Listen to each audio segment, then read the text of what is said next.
Namun yang saya alami justru oknum penyidik membuat masalah yang sudah terang menjadi gelap. Karena ada beberapa fakta atau bukti yang tidak ditampilkan, terutama alat bukti surat hasil laboratorium digital forensik. Bahkan sebagian besar tidak ditampilkan, yaitu sebesar lebih kurang 90%-nya. Saya juga akan menyuruh Linda Puji Astuti mengaku sebagai wanita simpanan saya. Dan ternyata benar. Bahkan Linda Puji Astuti lebih ngawur, mengklaim sebagai istri siri saya dan Ada tanggapan dari penuntut umum atas apa yang disampaikan oleh terdakwa maupun penasihat hukumnya masih bisa disampaikan di replik untuk persidangan akan datang. Proses persidangan hari ini kita lanjutkan sebagaimana disampaikan oleh penasihat hukum terdakwa tadi, bahwa terdakwa maupun penasihat hukum akan mengajukan nota pembelaannya hari ini. Untuk itu kesempatan awal diberikan kepada terdakwa sendiri untuk membacakan nota pembelaannya. Silakan. Terima kasih Yang Mulia. Namun sebelumnya berkenan kami diizinkan untuk membagikan naskah pledoi pribadi kami kepada Majelis Hakim Yang Mulia. Boleh. Terima kasih.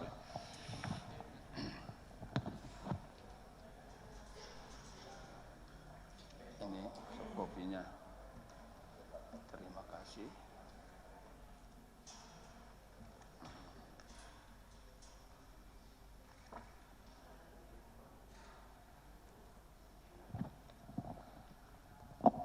Silakan.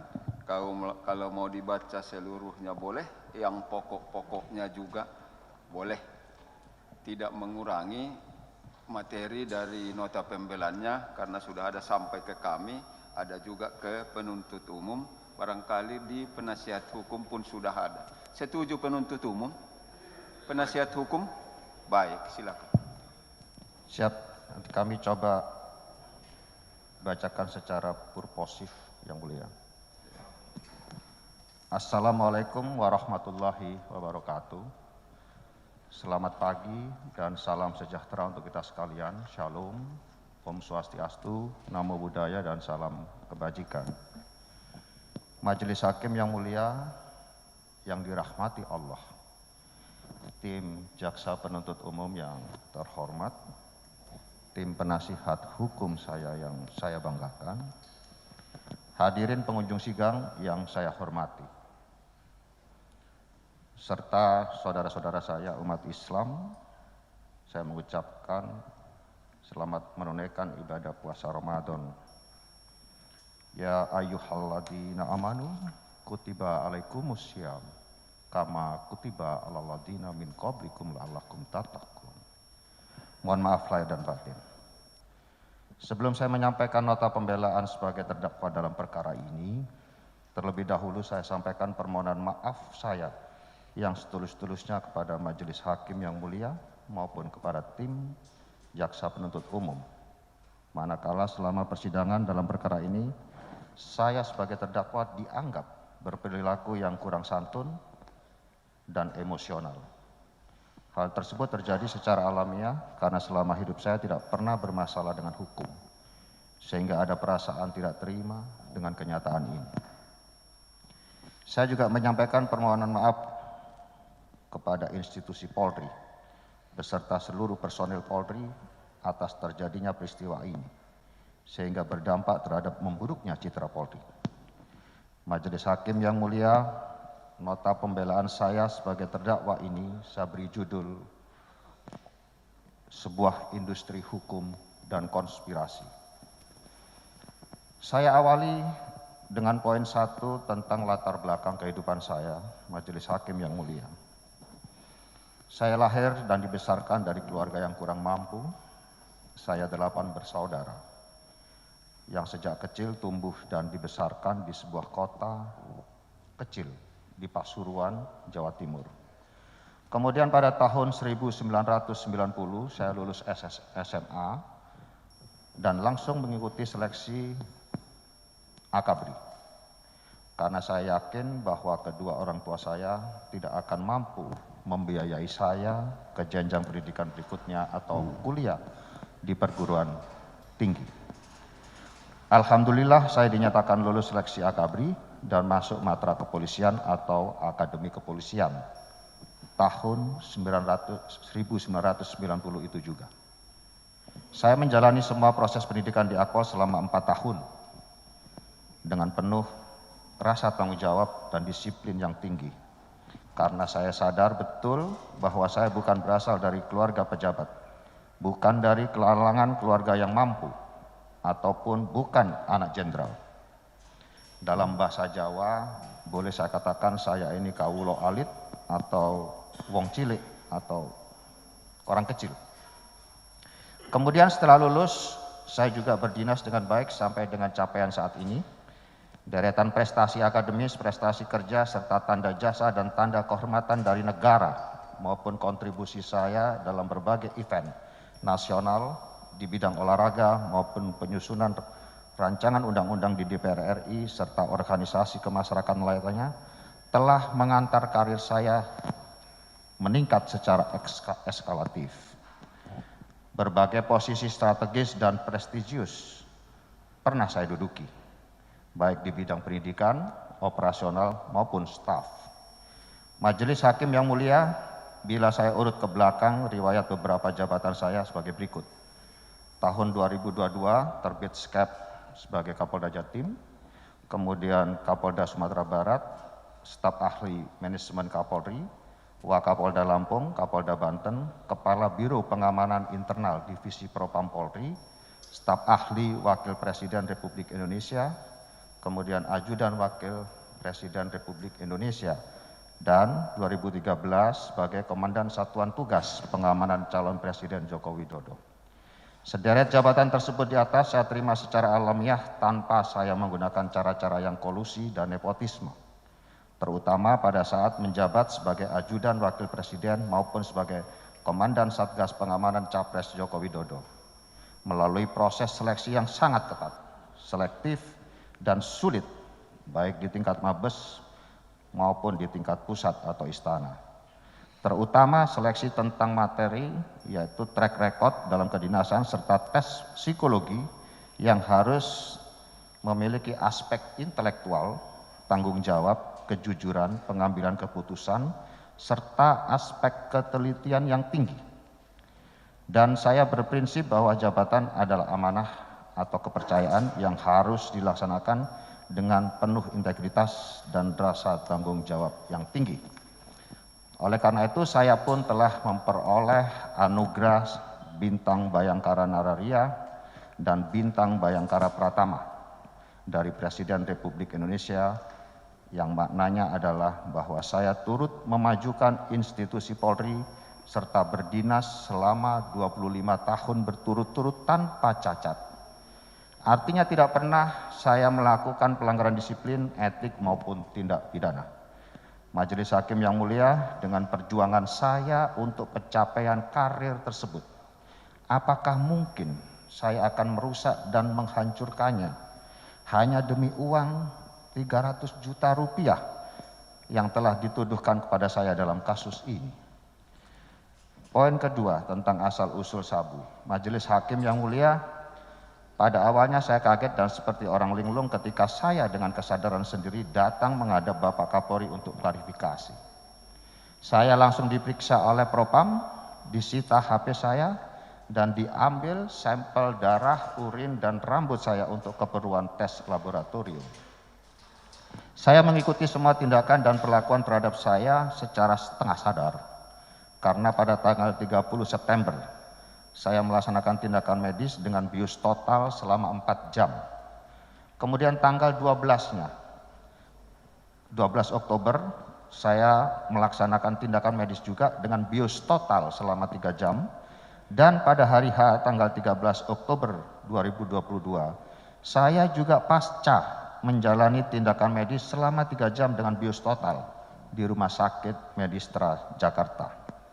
Sehingga dalam menghadapi dan menjalani proses pemeriksaan oleh Propam dan dilanjutkan oleh penyidik Polda Metro Jaya sampai pagi hari tanggal 14 Oktober 2022 itu, Saya ikuti dengan kooperatif dan mengalir begitu saja dalam kondisi kesadaran saya yang belum pulih pasca dibius total selama 3 kali berturut-turut itu.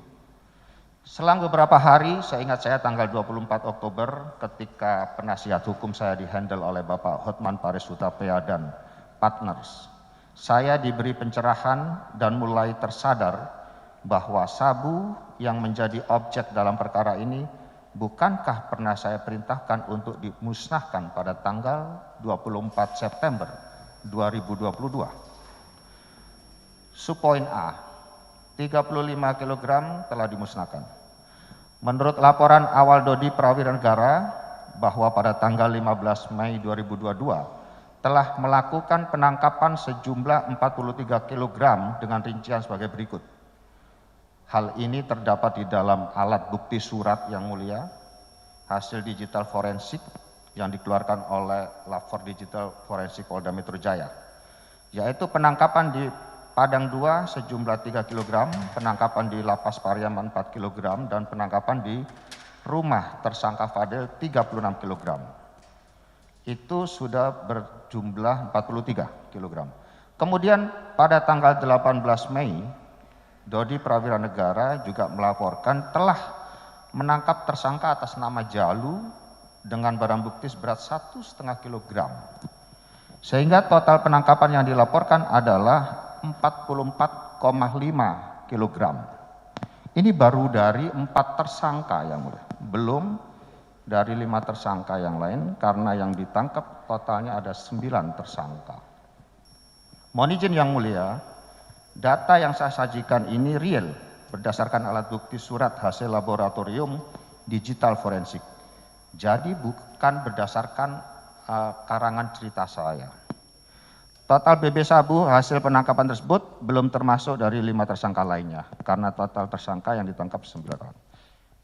Namun, pada tanggal 20 Mei 2022, Dodi Prawira Negara melaporkan hasil penimbangan seluruh barang bukti sabu menjadi 39,5 kg. Sehingga terjadi penyusutan seberat 5 kg. Ini juga masih belum terhitung dengan BB sabu dari 5 tersangka lainnya.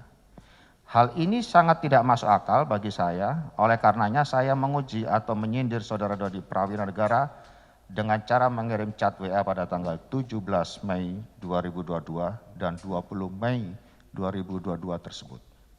Selanjutnya saya tidak pernah lagi komunikasi dengan Dodi Prawira Negara, apalagi menanyakan laporan hasil perintah saya yang kata Dodi ada, karena memang tidak pernah ada perintah tersebut.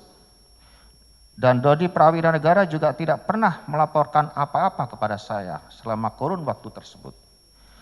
Kemudian Dodi Prawira Negara membulatkan BB sabu tersebut dari 39,5 menjadi 40 kg untuk kepentingan publikasi. Jadi fisiknya tetap sama 39,5 yang mulia, namun untuk kepentingan publikasi Dodi membulatkan menjadi 40 kg. Dari 40 kg BB sabu tersebut sebanyak 35 kg telah dimusnahkan pada tanggal 15 Juni 2022. Melalui mekanisme dan prosedur yang benar, serta berita acara pemusnahan telah ditandatangani oleh pejabat terkait antara lain Kapolres Bukit Tinggi, Saudara Dodi sendiri, kemudian Ketua Pengadilan Negeri Lubuk Basung, Kajari Agam, tersangka Fadel, dan tersangka Roni Eka Saputra beserta penasihat hukumnya, dan beberapa penyidik yang namanya tertera pada BAP pemusnahan tersebut. Acara pemusnahan juga dihadiri oleh pejabat utama Polda Sumatera Barat, Forkopimda Provinsi Sumatera Barat, Forkopimda Kota Bukit Tinggi, media massa, serta hampir seluruh anggota Polres Bukit Tinggi. Klaim terdakwa Dodi Prawira Negara dan Samsul Ma'arif bahwa sabu 5 kg adalah hasil penyisian dari BB sabu 35 kg yang dimusnahkan adalah sangat tidak benar dan belum pernah dibuktikan oleh penyidik. Mengingat bahwa keterangan saksi penyidik dari Polres Bukit Tinggi, 4 orang mengatakan dalam persidangan ini bahwa tidak ada penukaran sabu dengan tawas saat proses pemusnahan dan tidak ditemukan unsur tawas. Yang dimusnahkan semuanya adalah sabu. Saya juga sampai saat-saat terakhir sebagai Kapolda Sumatera Barat tidak pernah mendapat laporan atau komplain dari internal maupun eksternal tentang adanya peristiwa penukaran sabu dengan tawas di Polres Bukit Tinggi. Keempat orang saksi tersebut antara lain Kompol Syukur Hendri Saputra, Ibtu Safri, Ibtu Aleksi, dan Bribka Heru Prayitno. Keterangan serupa juga disampaikan oleh dua saksi lain yaitu Saudara Jasman dan Saudara Jontra. Saudara Jasman sebagai penasihat hukum tersangka Fadil dan tersangka Roni Eka Saputra, sedangkan Saudara Jontra adalah Ketua PBI Kota Bukit Tinggi yang juga ikut meliput pada saat pemusnahan.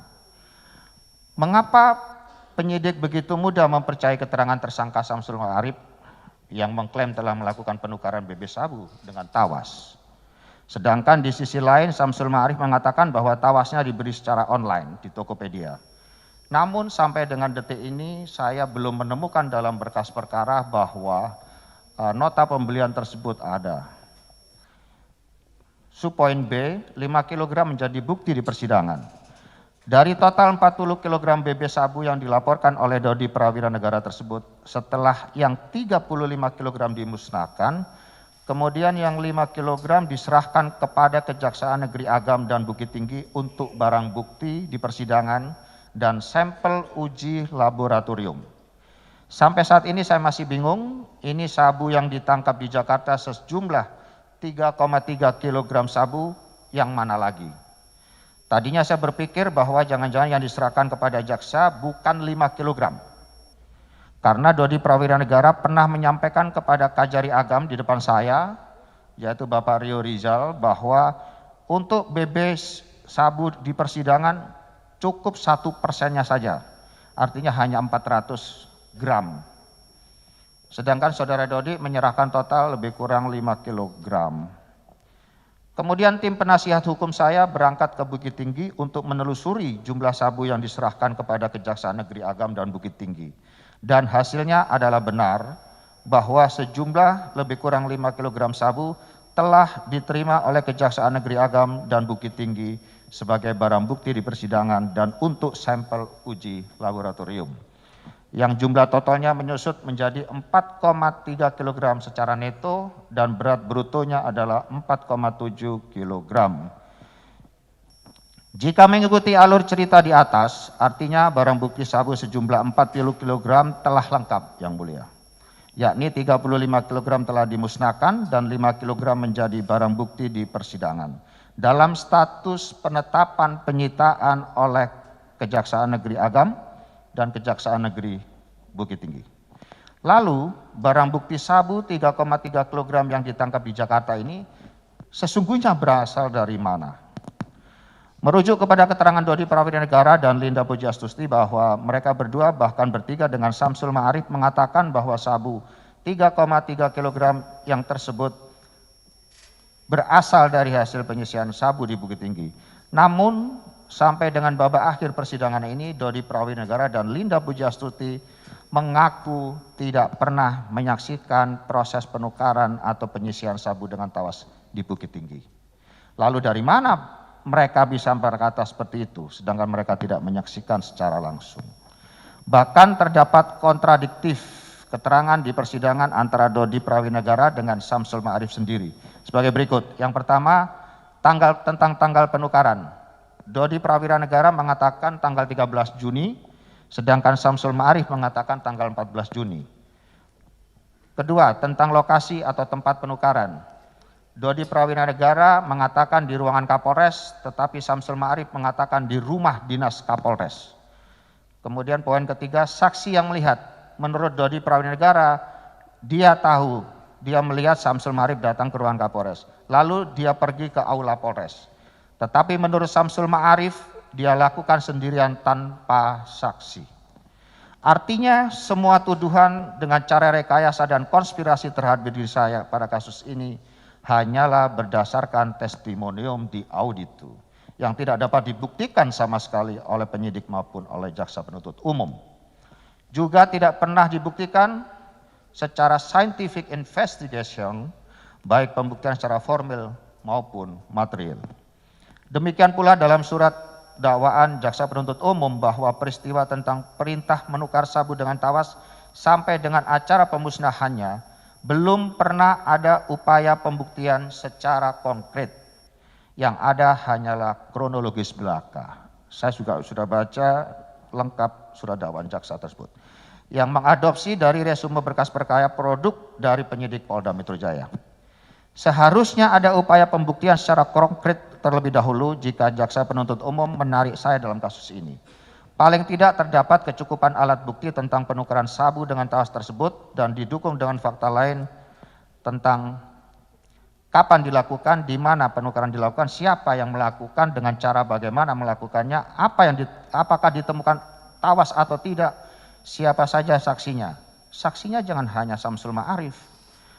Ulus testis, nullus testis. Bagaimana hasil uji laboratorium antara sabu 5 kg di Jakarta dengan yang diklaim berasal dari Bukit Tinggi? Identik apa tidak? Apakah ada CCTV? Apa peralatan yang digunakan untuk menukar sabu tersebut? Apakah sudah ditemukan pisau atau cutter-nya, lakbannya, plastik, mesin vakum yang katanya ada di rumah Kapolres? Ini tidak masuk akal yang mulia. Dan lain-lain. Jika hanya mengandalkan keterangan saksi Samsul Ma'arif dan Dodi Prawira Negara saja, bagi saya pasti tidak objektif. Karena saat ini mereka berdua adalah juga terdakwa, yang tentunya akan membela dirinya dengan cara memberatkan saya. Sekarang saya baru sadar bahwa sabu seberat 3,3 kg yang ditangkap di Jakarta adalah hasil dari penyisihan yang sejak awal dilakukan oleh Dodi Prawira Negara.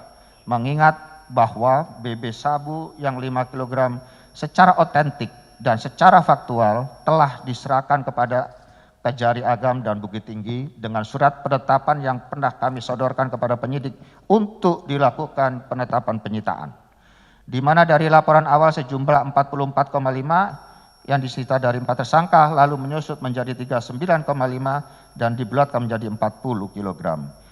Itu pun belum termasuk dari BB 5 kg, belum termasuk BB sabu dari 5 tersangka lainnya yang belum dilaporkan. Artinya, telah terjadi selisih atau penyusutan sejumlah 5 kg sabu sejak awal. Dan hal ini tertuang di dalam alat bukti surat hasil digital forensik. Bukan berdasarkan khayalan saya yang mulia. Didukung pula oleh alat bukti surat hasil digital forensik, ditemukan fakta bahwa pertama kali foto barang yang diduga sabu tersebut dikirim oleh Samsul Ma'arif kepada Dodi Prawira Negara pada tanggal 18 September tahun 2022. Di mana pada periode ini antara saya dengan Dodi Prawira Negara sudah tidak ada komunikasi lagi yang mulia. Dengan demikian yang paling mendasar adalah dengan adanya penangkapan sabu 3,3 kg di Jakarta ini. Di mana keterlibatan saya? Mohon izin yang mulia, kita ketahui bersama bahwa proses penyidikan kasus narkotika bermula, kami ulangi, bermula sejak adanya penangkapan dan terdapat BB narkotika ada padanya. Banyak narkotika berseliweran, tetapi jika tidak tertangkap, tidak ada BB-nya, maka proses penyidikan juga tidak ada. Karena seingat saya tanggal 24 September 2022 setelah saya menduga bahwa Dodi Prawira Negara bertransaksi dengan Linda Pujastuti, sudah jelas saya perintahkan untuk tarik, batalkan, dan musnahkan. Pada peristiwa transaksi antara Samsul Ma'arif dengan Linda Pujastuti tanggal 24 tersebut, 24 September 2022 tersebut, saya juga tidak tahu itu barang sabu dari mana. Karena saya sama sekali tidak pernah melihatnya secara langsung maupun tidak langsung. Poin ketiga, konspirasi dan rekayasa. Majelis Hakim yang mulia, dalam proses hukum yang saya alami ini, terjadi banyak sekali kejanggalan dan unprocedural yang dilakukan sejak proses penyidikan dan penuntutan dengan memanfaatkan para terdakwa lainnya yang mengarah kepada sebuah konspirasi dan rekayasa untuk membunuh karakter saya, menghentikan karir saya, dan menghancurkan hidup serta masa depan saya yang tentunya berdampak terhadap keluarga besar saya. Bahkan akhirnya bertujuan untuk membinasakan saya. Barangkali bukan hanya itu, tim penasihat hukum ke-6 tersangka, yaitu Adril Fiari Purba, juga gencar menyerang saya dalam pemberitaan di media massa. Jaksa penuntut umum pun secara otomatis harus melakukan estafet yang sama tentang apa yang dilakukan dari penyidik. Padahal menurut ahli hukum pidana yang dihadirkan oleh jaksa penuntut umum di persidangan, Dr. Eva Ahyani Zulfa, SHMH, mengatakan secara berulang-ulang bahwa proses penegakan hukum tidak boleh atau tidak sah jika dilakukan dengan secara melawan hukum. Konspirasi dan rekayasa tersebut dapat saya uraikan dengan beberapa indikator sebagai berikut. Subpoin A, proses penetapan tersangka. Saya ditetapkan sebagai tersangka dan ditangkap pada tanggal 13 Oktober 2022. Padahal saya sama sekali belum pernah diperiksa dalam kapasitas sebagai saksi atau apapun. Padahal sudah jelas bahwa prosedur penetapan seorang menjadi tersangka harus melalui pemeriksaan terlebih dahulu. Hal ini mengesankan bahwa saya memang dibidik untuk dijatuhkan. Dan sekarang terbukti bukan hanya dijatuhkan, namun juga dibinasakan. Subpoin B, kecukupan 2 alat bukti. Penetapan saya sebagai tersangka hanya berdasarkan keterangan saksi yang juga tersangka atau saksi mahkota dan alat bukti elektronik berupa percakapan chat WA yang berasal dari hasil ekstraksi handphone milik tersangka lain. Jadi bukan handphone milik saya yang mulia. Handphone milik saya tidak pernah ditampilkan yang mulia. Namun bukti percakapan chat WA diperoleh dengan cara yang melanggar ketentuan pasal 6 Undang-Undang ITE, di mana tidak dilakukan proses uji digital forensik sesuai dengan SOP yang benar, yang menghasilkan alat bukti surat berupa hasil uji laboratorium digital forensik yang utuh dan tidak terpotong-potong. Bahkan kesaksian ahli digital forensik dari Polda Metro Jaya di sidang pengadilan ini menyebutkan bahwa alasan memotong-motong hasil uji digital forensik adalah karena hasil koordinasi dengan penyidik dan berdasarkan laporan kemajuan atau LAPJU. Ini artinya bahwa konstruksi berpikir ahli digital forensik dan petugas laboratorium forensik adalah sesuai dengan dalam tanda kutip pesanan. Karena seharusnya hasil laboratorium forensik disajikan secara utuh, kemudian penyidik yang berwenang mengambil sampling percakapan yang diperlukan. Tetapi yang terjadi justru sebaliknya, jadi sejak laboratorium sudah dipotong-potong sesuai dengan pesanan penyidik. Subpoin C, rilis hasil tes laboratorium atas urin, darah, dan rambut. Hasil uji laboratorium atas sampel urin, darah, dan rambut saya diterima oleh penyidik pada tanggal 27 Oktober tahun 2022, di mana saya dinyatakan negatif metafetamina atau sabu. Namun, Kadif Humas Polri saat itu Irjen Pol Dedi Prastio merilis bahwa saya positif narkoba pada tanggal 14 Oktober 2022. Kemudian saya protes kepada Kapolri sehingga kemudian dilalat bahwa saya negatif metafetamina atau sabu. Yang mengherankan saya adalah apa yang menjadi dasar merilis saya positif narkoba dan apa pula yang menjadi dasar meralat bahwa saya negatif narkoba. Padahal hasil uji laboratorium atas sampel darah, rambut, dan urin saya itu dikeluarkan oleh laboratorium forensik pada tanggal 27 Oktober 2022. Ini sungguh telah berdampak membentuk image publik bahwa saya adalah benar-benar pengedar sabu dan hal ini telah meruntuhkan martabat saya yang mulia. Subpoin D, keterangan saksi penyidik. Mohon izin majelis yang mulia, dalam persidangan hari Senin tanggal 13 Februari 2023 dihadirkan 3 orang saksi penyidik, yaitu AKP Trihamdani, Ibda Barutrisno, Bribka James Yaniapar tidak hadir. Kedua, saksi penyidik yang dihadirkan di persidangan menyatakan beberapa hal yang menjadi fakta persidangan, yakni 1. Saksi mengaku tidak pernah menangkap saya karena posisi saksi waktu itu berada di kantin. Kedua, saksi menyatakan bahwa proses penyidikan tidak objektif karena hanya berdasarkan pada hasil laboratorium digital forensik sebelum tanggal 24 September 2022. Setelah 24 September 2022 tidak dilakukan balancing di situ. Subpoin 3, dalam berita acara pemeriksaan BAP ketiga saksi penyidik tersebut menyatakan bahwa pada diri saya saat dilakukan penangkapan tidak ditemukan barang bukti narkotika sabu. Kami ulangi, tidak ditemukan barang bukti narkotika sabu. Namun barang bukti narkotika sabu saya disita dari tersangka Dodi, Linda, dan Kasranto. Pertanyaannya adalah dari mana ketiga saksi penyidik tersebut mengetahui bahwa sabu yang disita dari ketiga tersangka tersebut adalah milik saya?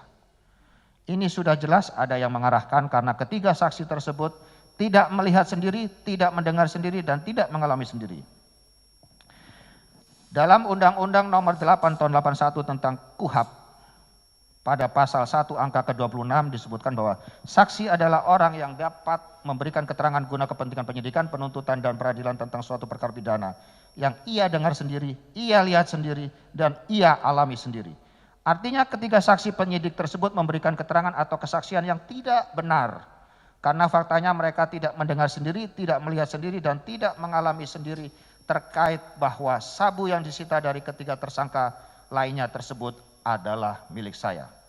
Keterangan ketiga saksi ini sama dan selaras dengan keterangan keenam tersangka lainnya yang semuanya mengatakan bahwa sabu tersebut adalah milik Teddy Minahasa pada berita acara pemeriksaan tambahan di bulan November 2022. Ini adalah salah satu bukti nyata dari konspirasi dan rekayasa terhadap diri saya. Dan seperti sudah ada yang menyeting seperti itu oleh sang sutradara. Subpoin E, sinkronisasi handphone. Selama proses penyidikan sama sekali tidak pernah dilakukan sinkronisasi antara handphone milik saya dengan handphone milik tersangka lainnya yang mulia. Yang terjadi justru bahan pemeriksaan terhadap saya menggunakan tangkapan layar HP milik tersangka lain. Dan hal ini menurut keterangan ahli digital forensik Bapak Ruby Alamsyah adalah tidak sah. Padahal hasil uji laboratorium digital forensik terhadap milik keenam tersangka lainnya sudah ada pada tanggal 14 Oktober 2022. Serta hasil uji laboratorium digital forensik terhadap handphone milik saya sudah juga diterima penyidik pada tanggal 19 Oktober 2022. Tetapi mengapa pemeriksaan terhadap saya pada tanggal 25, tanggal 21, dan 23 November masih menggunakan dasar tangkapan layar dari handphone milik tersangka lain, padahal hasil forensik sudah ada. Sekarang saya baru paham mengapa dasar pemeriksaan terhadap saya menggunakan hasil tangkapan layar dari handphone milik tersangka lain, karena dari situ banyak hal yang tertutupi yang mulia, atau hal-hal yang merugikan saya. Seandainya dari hasil ekstraksi laboratorium digital forensik tersaji secara utuh, pasti akan menguntungkan saya. Dan itu tidak mungkin dikehendaki oleh penyidik. Karena tugas penyidik maupun jaksa adalah menjebloskan saya, bukan membela saya. Artinya saya sengaja dibikin rugi. Yang lebih parah lagi setelah para ahli IT menjelaskan bahwa foto tangkapan layar adalah tidak sah, tetapi jaksa penuntut umum masih juga menggunakannya dalam proses penuntutan. Saya ambil contoh ketika jaksa penuntut umum membacakan tuntutannya. Ada sebagian kata yang tidak terangkut di dalam penyampaian jaksa seperti kata-kata batalkan, musnahkan, tarik barang. Itu akibatnya apabila masih menggunakan tangkapan layar handphone. Subpoin F, upaya menyajikan data percakapan yang dikorupsi. Berdasarkan keterangan ahli digital Polda Metro Jaya yang disebutkan bahwa ekstraksi terhadap handphone milik Dodi Prawira Negara didapatkan hasil sebanyak 979 percakapan dengan handphone milik saya. Namun yang disajikan dalam berkas perkara hanya 88 percakapan saja. Ahli digital forensik dari Polda Metro Jaya juga menjelaskan bahwa ekstraksi terhadap handphone saya hanya mampu menghasilkan data 60%-nya saja. Pertanyaannya, yang 40% kemana? Seharusnya yang 40% ini misalnya tidak dapat dilakukan ekstraksi, harus ada berita acara yang menjelaskan alasannya. Tetapi tidak ada berita acara tersebut.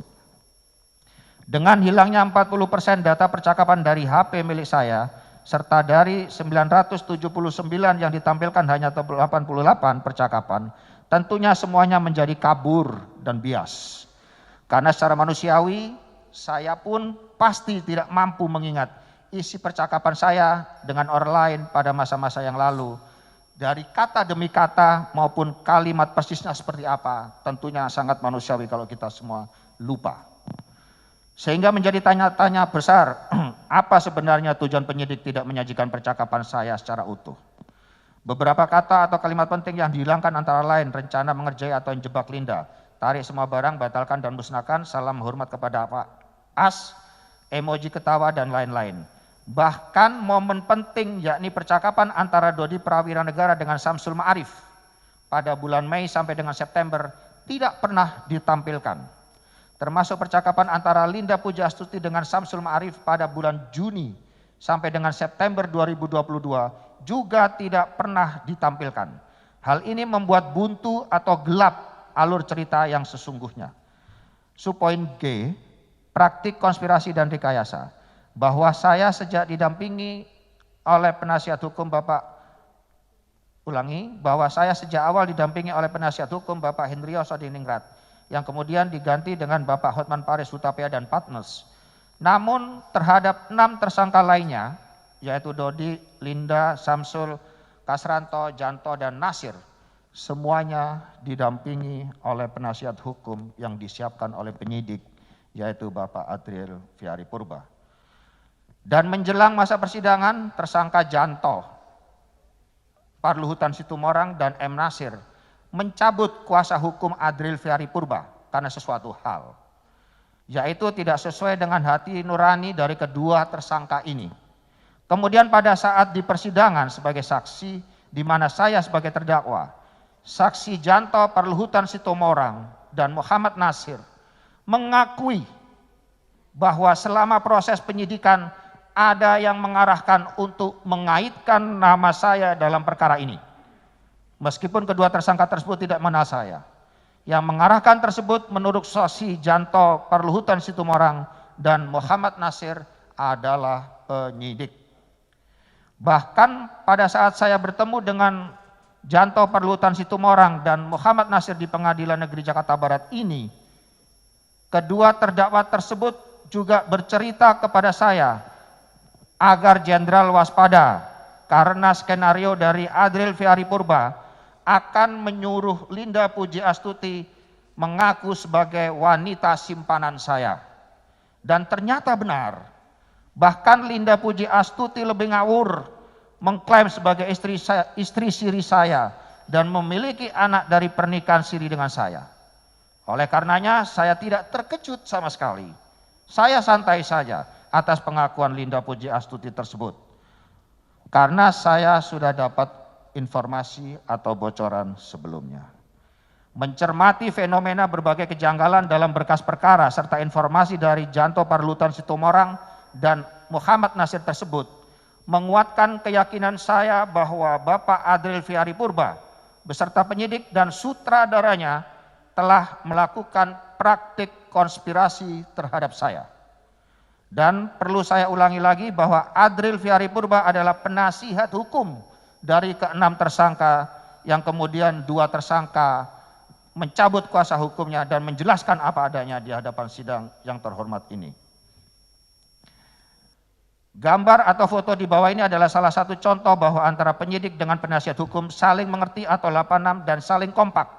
Pemeriksaan Dodi Prawiranegara dan Linda Pujiastuti tanggal 19 November 2022 di Polres Jakarta Selatan tanpa didampingi oleh penasihat hukum tersangka.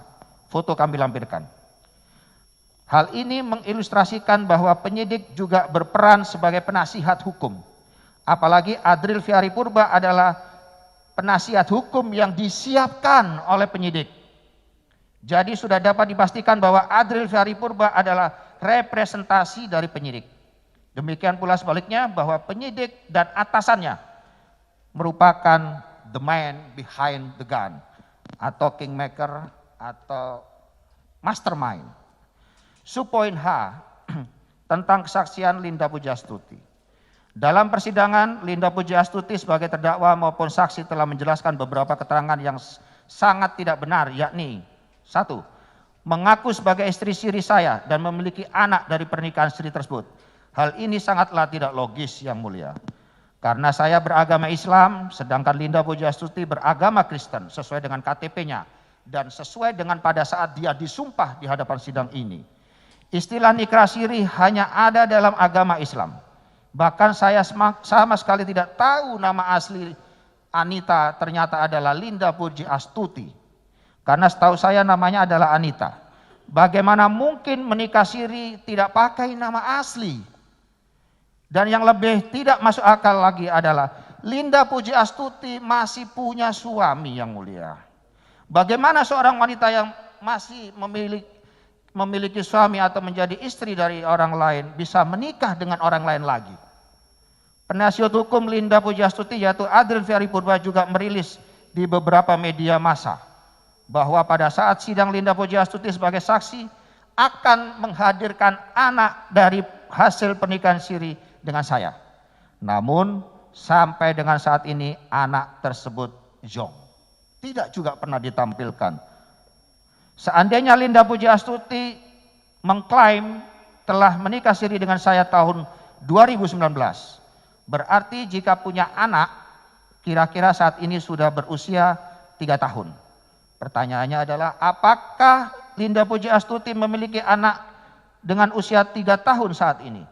Tentu jawabannya tidak, Yang Mulia. Dan saat itu barangkali usia Linda juga sudah 56 tahun. Secara biologis tentunya sulit punya anak, kecuali anak angkat. Terkait dengan memiliki anak dari hasil pernikahan siri dengan saya, sangatlah mudah dibuktikan melalui tes DNA. Saya juga mendengar informasi bahwa Divisi Propam Polri telah melakukan investigasi atas informasi pernikahan siri saya dengan Linda, Yang Mulia. Namun saya berharap hasil dari investigasi tersebut juga dipublikasi. Kalau melihat tanda-tanda alam sampai dengan sekarang belum ada publikasi tentang pernikahan siri dengan saya, itu artinya tidak ada pernikahan siri. Karena Mabes Polri paling suka mencari-cari kesalahan saya untuk di blow up di media massa. Yang kedua, mengunjungi pabrik sabu ke Taiwan. Secara logika, apakah mungkin seorang polisi dari negara lain, Indonesia, mengunjungi pabrik sabu di Taiwan, di mana tempat tersebut merupakan sarang mafia? Pasti saya pulang tinggal nama dan jasad saya dibuang ke laut oleh mafia tersebut, Yang Mulia. Karena praktik mafia narkotika di berbagai negara manapun sangatlah kejam dan intoleran dan sangat tertutup bagi siapapun. Kok bisa dikunjungi? Poin ketiga, tentang pengawalan kapal dengan sistem buy one get one. Dapat saya jelaskan bahwa itu sama sekali tidak benar. Dan hanya untuk membunuh karakter saya supaya saya terkesan sebagai jaringan narkotika besar, jaringan narkotika internasional dan sebagainya, seperti yang sering dikatakan oleh Benny Mamoto dalam beberapa siaran di TV-TV. Benny Mamoto tidak memiliki dasar yang akurat tetapi mulutnya sembarangan ngomong seperti itu. Logikanya adalah bahwa kegiatan kedinasan yang saya lakukan beserta seluruh tim dan anak buah kapal adalah hal yang resmi. Berdasarkan surat perintah tugas dari Kapolri dan sudah ada penetapan penyitaan serta ada dalam berkas perkara, Yang Mulia. Bagaimana mungkin saya bisa membungkam mulut semua orang yang ada di dalam kapal dan tidak satupun polisi yang namanya ada dalam sprint Kapolri tersebut dimintain keterangan oleh penyidik pada saat penyidikan. Termasuk komandan kapal Baladewa dan Nakhoda atau anak buah kapal lainnya. Dan yang lebih penting adalah bahwa peristiwa tersebut tidak pernah ada atau tidak pernah terjadi. Logika berikutnya adalah jika saya adalah bandar besar yang berskala ton, lalu untuk apa lagi saya bermain pada skala 5 kilo, Yang Mulia. Bahkan 5 kilo sabu tersebut konon juga berasal dari barang bukti sitaan Polres Bukit Tinggi. Ini sangat tidak logis, Yang Mulia. Lagi pula, Seandainya saya adalah bagian dari sindikat narkotika, sudah pasti, saya ulangi, sudah pasti, nama saya sudah ada dalam blacklist di BIN, Mabes Polri, BNN, maupun BAIS TNI. Dan tidak mungkin karir saya bisa menanjak dan menduduki beberapa posisi strategis, pasti sudah terendus. Justru sebaliknya, saya menunjukkan komitmen yang tinggi untuk memberantas penyelundupan dan peredaran narkotika ke Indonesia. Dengan bukti bahwa saya beserta tim mendapatkan surat perintah tugas yang ditandatangani langsung oleh Kapolri, Profesor Haji Muhammad Tito Karnavian PSG dengan nomor sprint 1698 Romawi 6 2019 pada tanggal 24 Juni 2019. Ini adalah fakta yang mulia. Keempat, Linda Puji Astuti juga beberapa kali diingatkan oleh tersangka M. Nasir dan Kasranto selama di rumah tahanan Polres Jakarta Barat. Kira-kira mereka mengatakan seperti ini, untuk apa Mami berbohong seperti itu, ngarang tentang nikah siri, punya anak, ke pabrik sabu dan lain-lain. Malah memberatkan Mami sendiri nantinya. Lalu Linda Puji Astuti menjawab, saya hanya disuruh oleh Dodi dan Adril. Saya ulangi jawaban Linda, saya hanya disuruh oleh Dodi dan Adril. Majelis Hakim yang mulia, mantan Deputi Pemberantasan di BNN Republik Indonesia, Irjen Pol Purnawirawan Arman Depari, pada saat diwawancarai oleh TV One pada akhir Maret 2023 yang lalu, mengatakan bahwa Linda Puji Astuti adalah informan minta pulsa. 1000% informasinya zong atau bohong, serta perlu dilakukan tes kejiwaannya.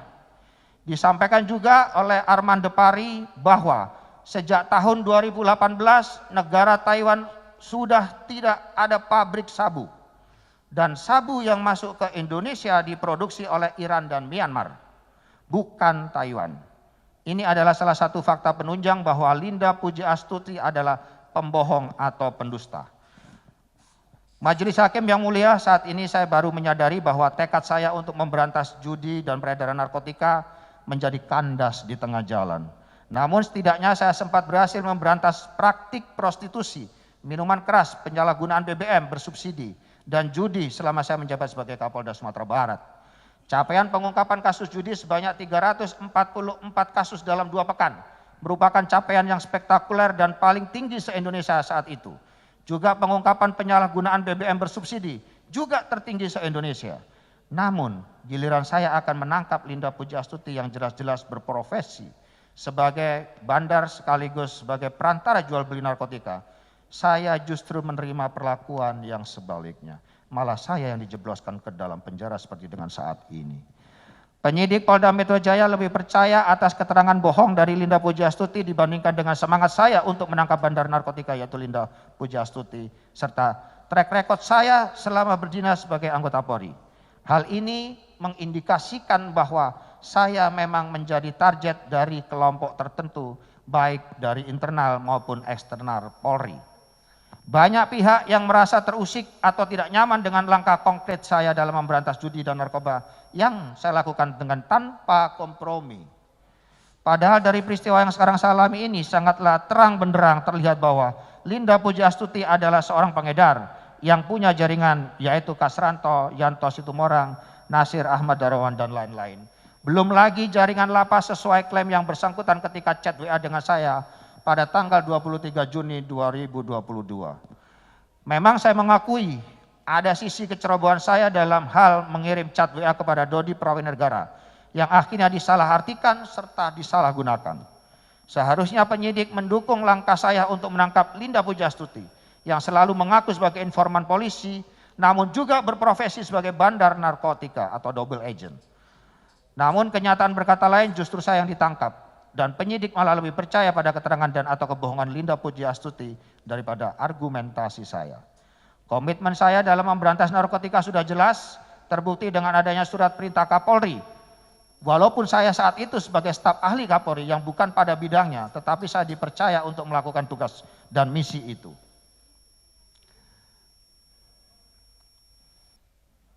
Jadi tidak benar jika Linda Puji Astuti mengatakan bahwa ke Laut Cina Selatan untuk pesiar atau melancong.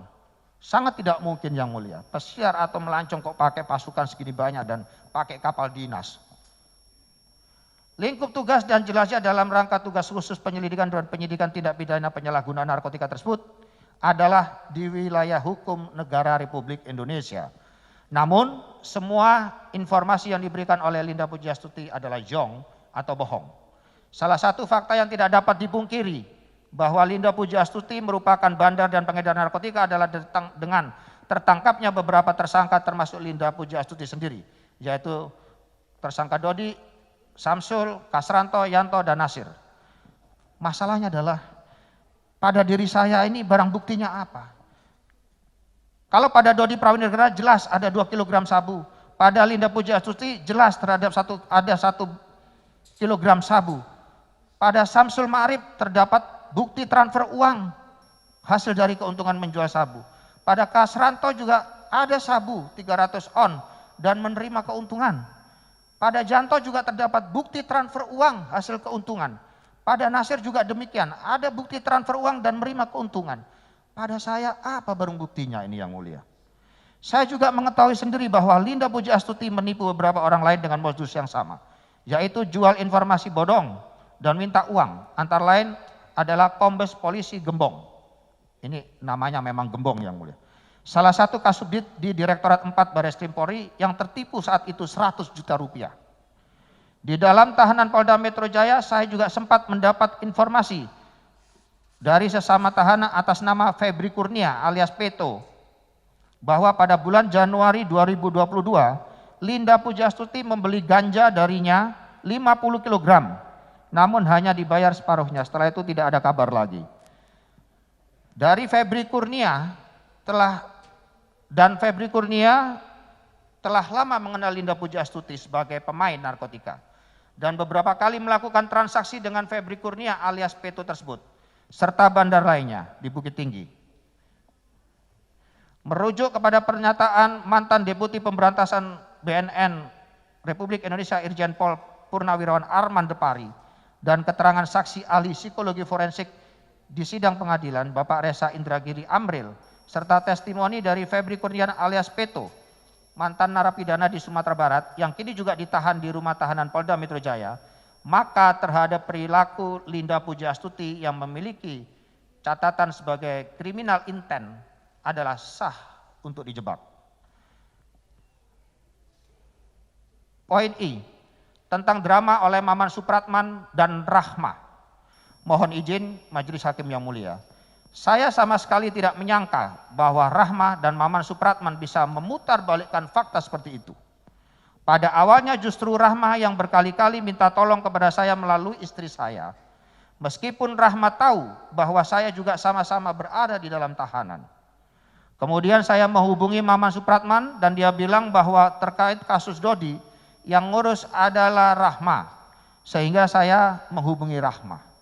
Persoalannya adalah dari mana saya dapat nomor telepon Maman Supratman? Ya dari Rahma Yang Mulia. Kemudian Maman Supratman juga mengatakan bahwa masalah Dodi Prawinegara yang ngurus adalah Rahma.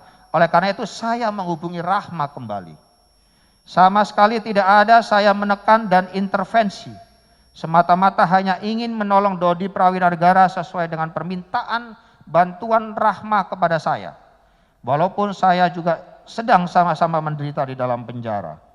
Sekarang justru saya mengerti bahwa dugaan konspirasi itu nyata. Yakni dengan Rahma dan Maman Supratman secara diam-diam merekam pembicaraan dengan saya, lalu bergaya sebagai playing victim seolah-olah menjadi korban, kemudian memviralkan hasil rekaman itu. Padahal hal tersebut sama sekali bukan merupakan pokok perkara.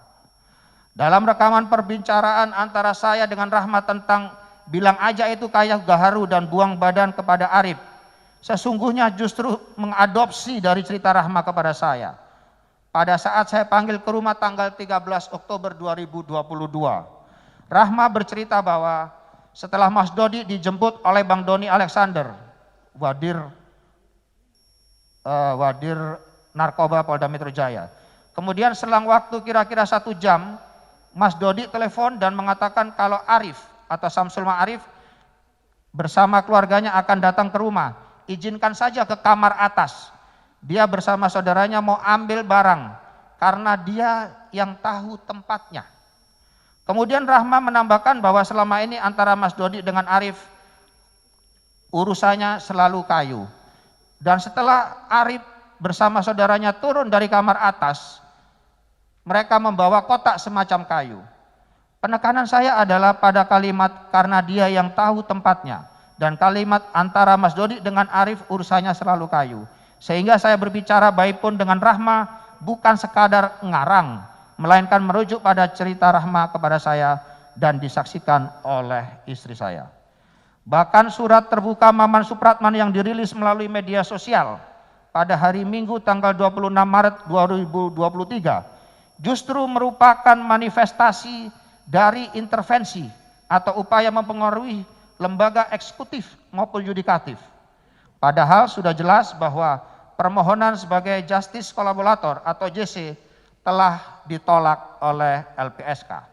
Dan terdapat barang bukti sabu pada Dodi Prawira-Negara. Artinya, Dodi Prawira-Negara dan kawan-kawan dalam kondisi tertekan di mata tidak dalam kondisi tertekan di mata LPSK melalui proses asesmen.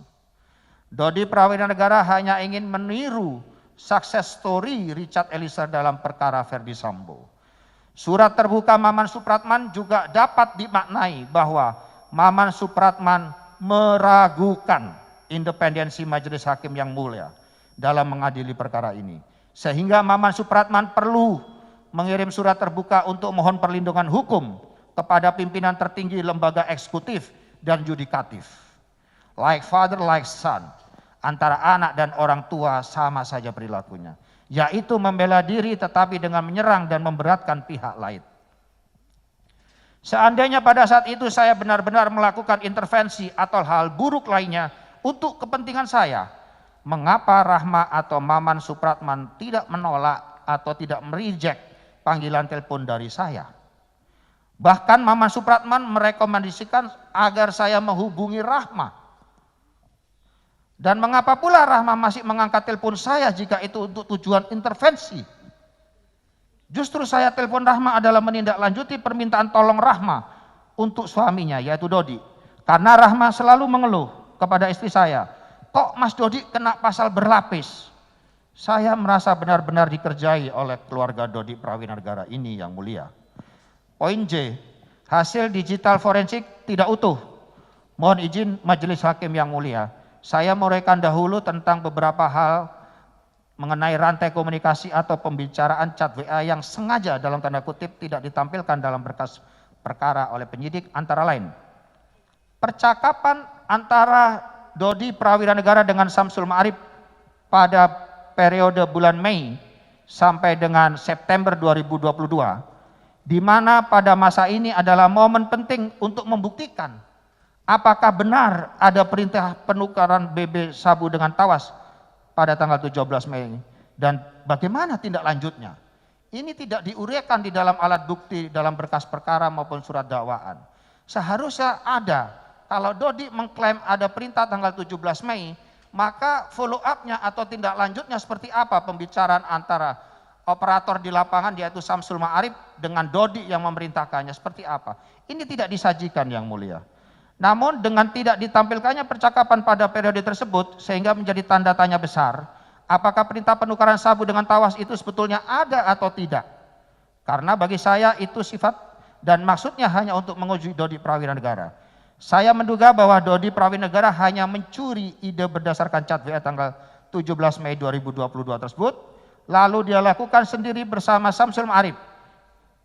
Atau benar-benar terjadi penyisian 5 kg barang bukti sabu sebelumnya pada saat proses penangkapan di bulan Mei tersebut.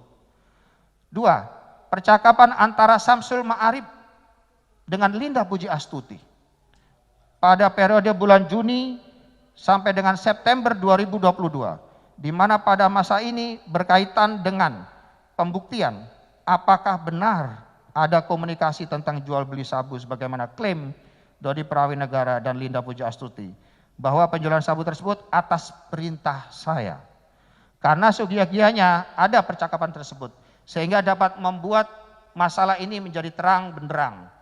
Logikanya yang mulia, kalau ada perintah menjual kepada Linda, terus yang disuruh jual adalah Samsul, yang menyuruh adalah Dodi, mestinya antara Samsul Ma'arif dengan Linda Pujiastuti ada komunikasi di bulan-bulan itu. Tetapi ini tidak ada yang mulia. Apa maksudnya penyidik meniadakan percakapan ini? Maka dapat membuka tabir dari sejak perkenalan dan seterusnya. Apa yang mereka bicarakan sebenarnya, penjebakan atau penjualan dan lain-lain. Poin 3. Percakapan antara Dodi Prawira Negara dengan Samsul Ma'arif pada tanggal 24 sampai dengan 30 September 2022. Ini juga penting yang mulia, di mana pada tanggal 24-nya sudah ada perintah dari saya untuk musnahkan. Tetapi Dodi dengan Samsul tidak ada pembicaraan lanjut yang disajikan oleh penyidik pada tanggal 25 sampai dengan 30-nya. Periode ini juga menjadi penting untuk mengungkap siapa yang punya mens rea untuk tidak jadi memusnahkan. Dan apa alasannya? Namun di sisi lain percakapan antara saya dengan Linda Pujiastuti bisa itu ditarik sampai tahun 2020 yang mulia. Mestinya kan yang 2022 lebih gampang disajikan. Yang 2020 bisa dia tarik, yang 2022 malah banyak yang tidak ada. Ini maksudnya apa ini penyidik? Poin K, CCTV rumah saya. Setelah saya diperiksa sebagai saksi pada tanggal 14 Oktober 2022, kemudian pada tanggal 15 Oktober 2022, saya berinisiatif menyerahkan CCTV rumah saya untuk disita oleh penyidik. Saya katakan kepada istri saya, nanti ada penyidik datang, akan menyita dekoder CCTV, tunjukkan tempatnya, tunjukkan titik-titik lokasinya. Namun setelah dilakukan uji laboratorium forensik terhadap CCTV rumah saya, hasilnya tidak dapat menangkap rekaman video. Karena menurut hasil laboratorium forensik Polri, memori CCTV sudah override dengan sistem rolling selama 14 hari. Pertanyaannya, apakah benar sudah override atau sengaja tidak dimunculkan? Mengingat rekaman CCTV ini merupakan bukti yang menguntungkan saya. Apakah laboratorium forensik Polri tidak mampu mengangkat rekaman CCTV yang hanya mengalami keterlambatan 2 hari saja? Yaitu tanggal 29 sampai dengan 15 Oktober. Atau memang sengaja tidak dimunculkan? Seharusnya masih bisa diangkat datanya oleh laboratorium forensik sekelas yang dimiliki oleh institusi Polri. L. Uji perbandingan sabu. Selama proses penyidikan sampai dengan persidangan kasus ini, belum pernah dilakukan uji perbandingan sabu yang ditangkap tanggal 12 Oktober 2022 di Jakarta dengan sabu yang ada di Bukit Tinggi. Semestinya secara prosedur harus ada pembuktian apakah benar sabu yang ditangkap di Jakarta adalah sama dengan sabu yang ada di Bukit Tinggi.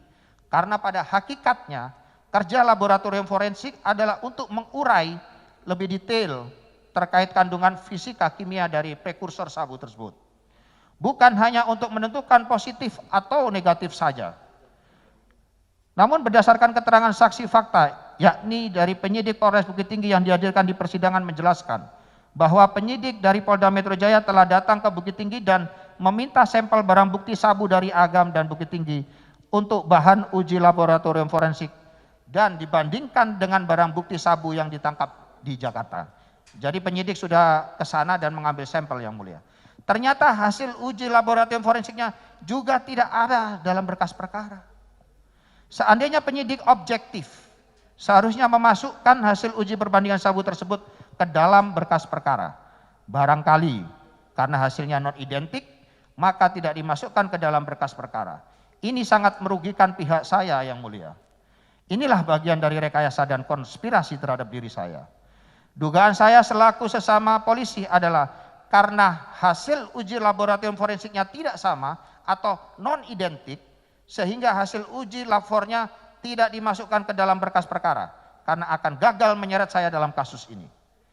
Hasil uji labor di Bukit Tinggi oleh BPOM menjelaskan secara rinci sampai dengan kandungan fisika kimia dari unsur prekursor dari sabu yang diujinya. Sedangkan hasil uji labor di Jakarta oleh laboratorium forensik Polri hanya menyebutkan hasilnya positif saja. tanpa uraian lengkap unsur fisika kimia dari prekursornya. Fenomena ini jelas mengindikasikan bahwa zat atau kandungan prekursornya adalah tidak sama. M. Saksi-saksi kunci tidak diperiksa.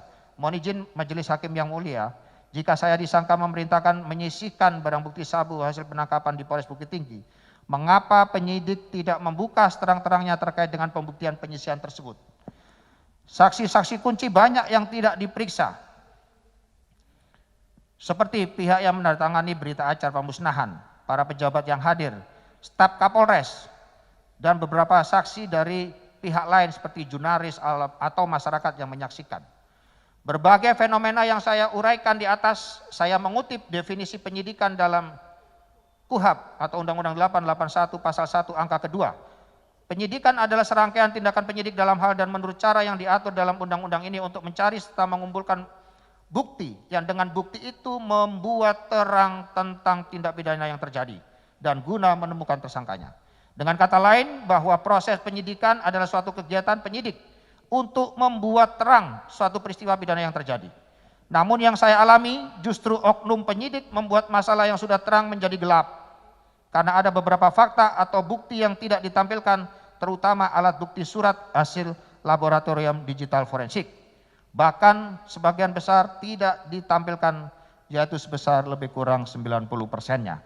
Saya juga izin mengutip statement Bapak Menko Polhukam Republik Indonesia Profesor Dr. Mahfud MD yang dirilis oleh Kompas pada tanggal 2 September 2020 tentang industri hukum, yakni tindakan yang dilakukan untuk suatu kepentingan orang-orang yang hendak mengambil keuntungan dari suatu proses hukum.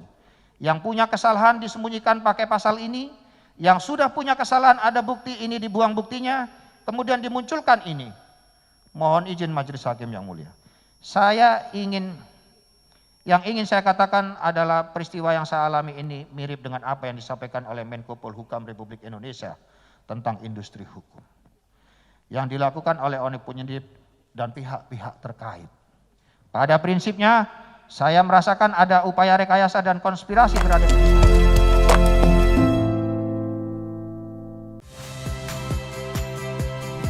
Saya Agin Fridianto. Saksikan terus program-program Kompas TV melalui siaran digital, pay TV, dan media streaming lain. Kompas TV, independen, terpercaya.